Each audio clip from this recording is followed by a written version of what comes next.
ಓಂ ಶಾಂತಿ. ದಿನಾಂಕ ಆಗಿದೆ 8/6/2026. ಇಡೀ ವಿಶ್ವವೇ ಈಶ್ವರಿಯ ಪರಿವಾರವಾಗಿದೆ. ಆದ್ದರಿಂದ ನೀವು ಮಾತಾಪಿತಾ, ನಾವು ನಿಮ್ಮ ಬಾಲಕರೆಂದು ಹಾಡುತ್ತಾರೆ. ನೀವೀಗ ಪ್ರತ್ಯಕ್ಷದಲ್ಲಿ ಈಶ್ವರಿಯ ಪರಿವಾರದವರಾಗಿದ್ದೀರಿ. ಸಂಗಮದಲ್ಲಿ ಶಿವತಂದೆಯನ್ನು ತಮ್ಮ ವಾರಸುದಾರನನ್ನಾಗಿ ಮಾಡಿಕೊಳ್ಳಿ. ತನುಮನಧನದಿಂದ ಬಲಿಹಾರಿಯಾಗಿ, ಆಗ 21 ಜನ್ಮಗಳಿಗಾಗಿ ಪೂರ್ಣ ಆಸ್ತಿಯು ಪ್ರಾಪ್ತಿಯಾಗುವುದು. ತಂದೆಯು ಹೇಳುತ್ತಾರೆ, ಯಾವ ಮಕ್ಕಳು ಸಂಗಮದಲ್ಲಿ ತಮ್ಮ ಹಳೆಯದೆಲ್ಲವನ್ನು ಇನ್ಶೂರ್ ಮಾಡುವರೋ ಅವರಿಗೆ ಪ್ರತಿಫಲವಾಗಿ ನಾನು 21 ಜನ್ಮಗಳವರೆಗೆ ಕೊಡುತ್ತೇನೆ.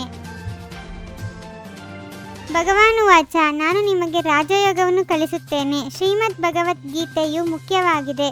ಶ್ರೀ ಅರ್ಥಾತ್ ಶ್ರೇಷ್ಠ ಮತ. ಜ್ಞಾನದ 3ನೇ ನೇತ್ರವು ನೀವು ಬ್ರಾಹ್ಮಣರಿಗೆ ಸಿಗುತ್ತದೆ. ಯಾವುದರಿಂದ ನೀವು ತಂದೆಯನ್ನು ಹಾಗೂ ತಂದೆಯ ರಚನೆಯ ಆದಿ ಮಧ್ಯ ಅಂತ್ಯವನ್ನು ಅರಿತುಕೊಳ್ಳುತ್ತೀರಿ. ಯಾರು ಪೂಜ್ಯರಾಗಿದ್ದರೋ ಅವರೇ ನಂತರ ಪೂಜಾರಿಗಳಾಗಿ ಬಿಟ್ಟಿದ್ದಾರೆ. ಪೂಜ್ಯರು ಪ್ರಕಾಶತೆಯಲ್ಲಿರುತ್ತಾರೆ, ಪೂಜಾರಿಗಳು ಅಂಧಕಾರದಲ್ಲಿ ಇದ್ದಾರೆ.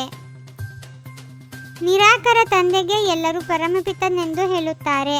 ಅವರು ಆತ್ಮನೇ ಆಗಿದ್ದಾರೆ, ಆದರೆ ಪರಮದ ಅರ್ಥ ಶ್ರೇಷ್ಠರಾಗಿದ್ದಾರೆ. ಆದ್ದರಿಂದ ಅವರಿಗೆ ಪರಮಾತ್ಮನೆಂದು ಹೇಳಲಾಗುತ್ತದೆ. ಬ್ರಹ್ಮ, ವಿಷ್ಣು, ಶಂಕರನದು ತಮ್ಮದೇ ಪಾತ್ರವಿದೆ. ಪ್ರತಿಯೊಂದು ಆತ್ಮನಲ್ಲಿ ತನ್ನ ಸುಖ ದುಃಖದ ಪಾತ್ರವು ನಿಗದಿಯಾಗಿದೆ. ಶಿವತಂದೆಗೆ ನೀವು ವಾರಸುದಾರರಾಗಿದ್ದೀರಿ. ಶಿವತಂದೆಯು ಸ್ವರ್ಗವಾಸಿಗಳನ್ನಾಗಿ ಮಾಡಿದ್ದರು. ಆದ್ದರಿಂದಲೇ ಅವರನ್ನು ಎಲ್ಲರೂ ನೆನಪು ಮಾಡುತ್ತಾರೆ. ಶಿವತಂದೆಯು ಬಂದು ಸ್ವರ್ಗವನ್ನು ರಚಿಸುತ್ತಾರೆ. ನಾವು ಅವರ ಮಕ್ಕಳಾಗಿದ್ದೇವೆ ಅಂದ ಮೇಲೆ ಅವಶ್ಯವಾಗಿ ನಾವು ಸ್ವರ್ಗದ ಮಾಲೀಕರಾಗಬೇಕಲ್ಲವೇ?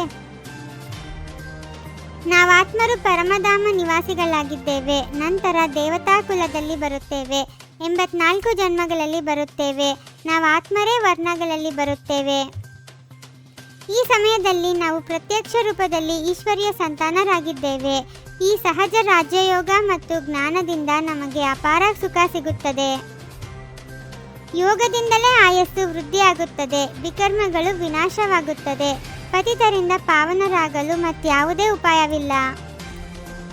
ಯಾರ ಬುದ್ಧಿಯೋಗವು ಪೂರ್ಣ ಜೋಡಿಸಲ್ಪಟ್ಟಿರುವುದೋ ಅವರಿಗೆ ಧಾರಣೆಯೂ ಆಗುವುದು. ಜ್ಞಾನವನ್ನು ಬ್ರಹ್ಮಚರ್ಯದಲ್ಲಿಯೇ ಓದಲಾಗುತ್ತದೆ.